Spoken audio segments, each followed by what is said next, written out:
Olá, alunos, tudo bom? Estamos aqui para mais uma aulinha de petrografia metamórfica, tá? Continuando falando sobre os fatores condicionantes do metamorfismo. Na aula passada a gente falou sobre temperatura, né? A fonte do calor, nós vimos que na realidade ela é resultante do calor residual, né, da Terra. Desde o momento que ela se formou, ela está resfriando, mas ao mesmo tempo que ela está resfriando, tem esse calor residual, as próprias reações nucleares que ocorrem no núcleo da desintegração radioativa, ela leva à produção de mais calor, por isso que não resfria por completo, porque mais calor está sendo produzido no núcleo terrestre. E hoje a gente vai falar sobre pressão, né? Então, vamos lá no nosso quadro. Então, nós vamos falar agora sobre outro fator condicionante. Então, a gente coloca aqui os fatores condicionantes do metamorfismo.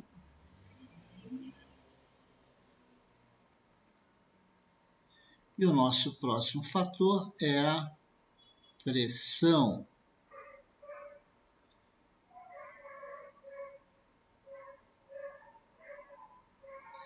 Tá? A pressão, ela é de dois tipos, né, que a gente poderia separar em dois grandes grupos, que a gente chama de pressão litostática, né? Essa pressão litostática também é conhecida como pressão confinante, e ela é parecida com a pressão hidrostática, ou seja, a pressão que a água exerce. Por exemplo, quando você mergulha numa piscina, né, à medida que você afunda nessa piscina, mais pressão você recebe. Só que essa pressão, ela se dá em todas as direções, né? Ela se dá em todas as direções. Então, se você imaginar, né, um pacote qualquer, em todas as direções a pressão ela está atuando. Tá? Então, a pressão ela atua em todas as direções. E como a gente se refere, né, a pressão litostática. Então, se a gente imaginar que é o peso das camadas, se você imaginasse aqui como se fossem camadas e camadas de rocha, e você imaginar um pacote qualquer de rochas aqui, essa não é só o peso dessa coluna aqui, mas a pressão que ela recebe é em todas as direções.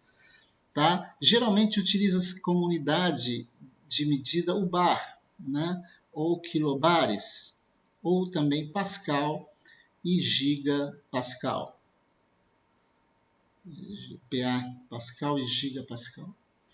Tá? Então, essa é o que a gente chama de pressão litostática. A outra pressão, que a gente chama de pressão dirigida. Então, além da pressão litostática, a gente tem a pressão dirigida. Essa pressão ela é resultante do movimento, da movimentação das placas. Então, essa movimentação das placas é que gera, né, tensões e deformações nas rochas. Então, essas tensões vão gerar deformações nas rochas, e elas é que vão gerar, né, as estruturas, né, e as texturas, né? Então, geralmente, essas estruturas que a gente chama de orientadas, e essas texturas é que são, né? E, ao mesmo tempo, ela provoca também migração de fluidos. Então, se eu tiver a presença de determinados minerais, tá? Aí a gente vai ter, quando esse mineral for submetido à pressão dirigida, ele vai fazer com que parte dos fluidos presentes vão se migrar para outros minerais, para outras rochas, ou formar, por exemplo, veios, né, na medida em que esse material vai se cristalizar, recristalizar nesses espaços de menor pressão dirigida.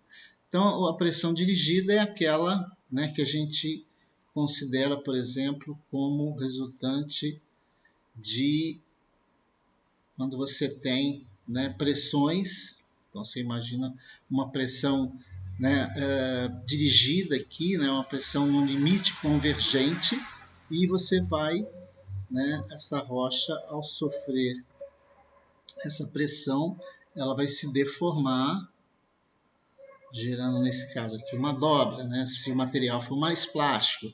Se o material for mais rígido, ao invés de dobrar, você vai ter a formação de falhas, né? Essas falhas vão estar associadas a rochas mais duras, né? Então, que a gente chamaria de domínio rúptil, e aqui domínio dúctil.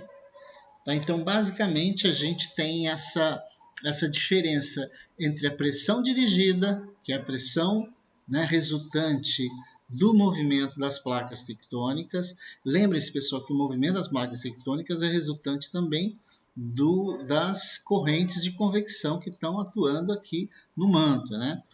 Então, você tem esses dois tipos de pressão, né? A pressão listostática, que é aquela pressão exercida pelo peso das camadas que estão acima, né? Estão acima, então essa é uma pressão que ela atua em todas as direções. E aqui você tem as pressões dirigidas, que são aquelas que pode ser na convergência de placas, ou até mesmo em locais onde a placa está sofrendo processo divergente.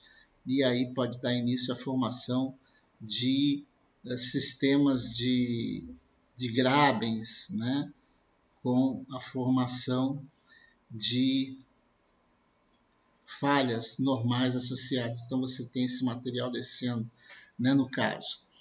Tá? Então, esses dois tipos de pressão aí são as pressões mais importantes no processo de metamorfismo das rochas.